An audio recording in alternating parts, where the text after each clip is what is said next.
Doctor K N Raghavan, തുടങ്ങിയിട്ടേ ഉള്ളൂ ഗിൽ.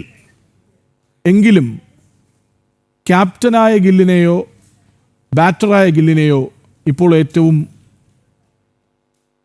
ഇഷ്ടം തോന്നുന്നത്? ക്യാപ്റ്റൻ നിലയ്ക്ക് ഒരു മിന്നുന്ന തുടക്കമാണെന്ന കാര്യത്തിൽ യാതൊരു സംശയവുമില്ല. ഒന്ന്, ഈ പരമ്പര തുടങ്ങുന്നതിന് മുമ്പ് തന്നെ ഇന്ത്യയിലെ ക്രിക്കറ്റ് ഫോളോവേഴ്സ് ഉണ്ടായിരുന്ന ഒരു വലിയ ഉത്കണ്ഠ, ഇതൊരു പരിചയസമ്പന്ന കുറഞ്ഞ ടീമല്ലേ എന്നാണ്. കാരണം ഇംഗ്ലണ്ടിൽ കളിച്ച് പഴക്കവും പഴക്കമുള്ള അധികം കളിക്കാർ ഈ ടീമിലില്ല. അത് മാത്രമല്ല, ഇന്ത്യൻ ബാറ്റിംഗ് ഓർഡറിൽ ഏറ്റവും പ്രധാനപ്പെട്ട സ്ഥാനമാണ് നമ്പർ 4.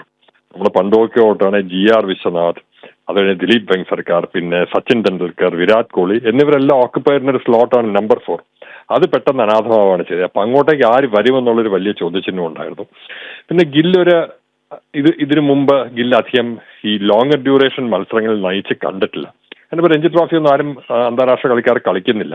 അപ്പൊ അതുകൊണ്ട് ഒരു ടെസ്റ്റ് മത്സരം നയിച്ച് അതിനെ ഒരു ടീമിനെ നയിച്ച് മുന്നോട്ട് കൊണ്ടുപോകാനുള്ള പ്രാപ്തി ഗില്ലിനുണ്ടോ എന്നുള്ള ചോദ്യചിഹ്നം എല്ലാം ഉണ്ടായിരുന്നു.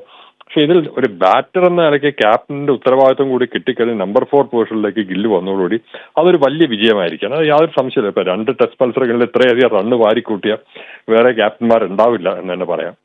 ഈ ടെസ്റ്റിൽ പ്രത്യേകിച്ച് ഗില്ലിന്റെ ബാറ്റിംഗ്, കഴിഞ്ഞ ടെസ്റ്റിൽ ഉജ്ജ്വലമായിട്ട് ബാറ്റ് ചെയ്തു, അതിനേക്കാട്ടിലൊരു പടി മുകളിലേക്ക് പോയി. കഴിഞ്ഞ ടെസ്റ്റിൽ ഒരു ലോവർ ഓർഡർ കൊളാപ്സ് നമുക്ക് നമ്മുടെ ഫൈനൽ ടാർഗറ്റ് 50 റണ്ണ് കുറഞ്ഞു വന്ന് ഗില്ലിന് ബോധ്യമായതുകൊണ്ടായിരിക്കും പ്രാവശ്യം സെക്കൻഡ് ഇന്നിംഗ്സിൽ കൂടുതൽ ശ്രദ്ധ അർപ്പിച്ച് നല്ലൊരു ടാർഗറ്റ് സെറ്റ് ചെയ്യാനായിട്ട് ഗില്ല് തന്നെ പരിശ്രമിച്ച് കളിച്ചത്.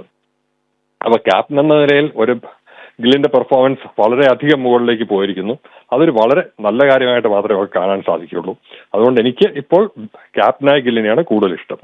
Yes, doctor K N Raghavan, അതായത് ഇംഗ്ലണ്ടാണ് ഗില്ലിന് ക്യാപ്റ്റനായി അരങ്ങേറാൻ കിട്ടുന്ന ഇടം.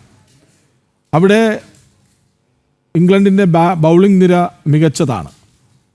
കോഹ്ലിയില്ല, രോഹിത് ശർമ്മയില്ല, ബുംറ പോലുമില്ലാത്ത 2ാം ടെസ്റ്റ്, ആദ്യ ടെസ്റ്റിലെ തോൽവി, അതിൻ്റെ പഴിയേറ്റുവാങ്ങേണ്ടി വന്നത്. പക്ഷെ അതിനെല്ലാം അതിജീവിച്ച് 2 ഇന്നിങ്സുകൾ ബിഗ് ഇന്നിങ്സുകളാണ്. അതായത് ആദ്യത്തെ മത്സരത്തിൽ 152 റൺസ്, 2ാമത്തെ ടെസ്റ്റിലെ ആദ്യ ഇന്നിങ്സിൽ 269, അടുത്തതിൽ 161. ഈ 3 സെഞ്ചുറികളും 1.5 സെഞ്ചുറികളാണ്. അപ്പോൾ അത്ര നേരം ഗ്രൗണ്ടിൽ നിലയുറപ്പിച്ച് മറുവശത്ത് നിൽക്കുന്നവരെ കളിപ്പിച്ച് ഒപ്പം കളിച്ച് മികച്ച ഷോട്ടുകൾ പായിച്ച് അങ്ങനെ എല്ലാ അർത്ഥത്തിലും കളം വാഴുകയാണോ? അതിൻ്റെ തുടക്കമാണോ നമ്മൾ ഈ കാണുന്നത്? അങ്ങനെ തന്നെ വേണം കാണുവാനായിട്ട്. ഈയൊരു ബ്രില്യൻ സ്ട്രീക്ക് എല്ലാ കാലവും ഉണ്ടാവണമെന്നില്ല. പക്ഷെ ഒരു ക്യാപ്റ്റൻ എന്ന നിലയ്ക്ക് ആ ഒരു ഉത്തരവാദിത്വം വരുമ്പോൾ എങ്ങനെ ഒരു കളിക്കാരന്റെ അത് ബാധിക്കും എന്നുള്ളത് പലപ്പോഴും നമ്മൾ ചോദിക്കുന്ന ഒരു കാര്യമാണ്.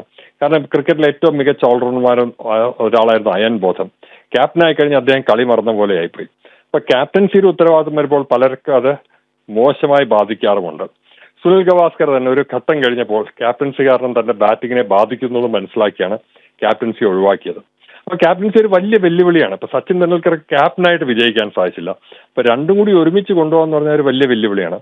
ഗില്ലിന്റെ തുടക്കം ഏതായാലും വളരെ ഗംഭീരമായ തുടക്കം തന്നെയാണ്. അദ്ദേഹം തുടരട്ടെ എന്ന് നമുക്ക് പ്രത്യാശിക്കാം.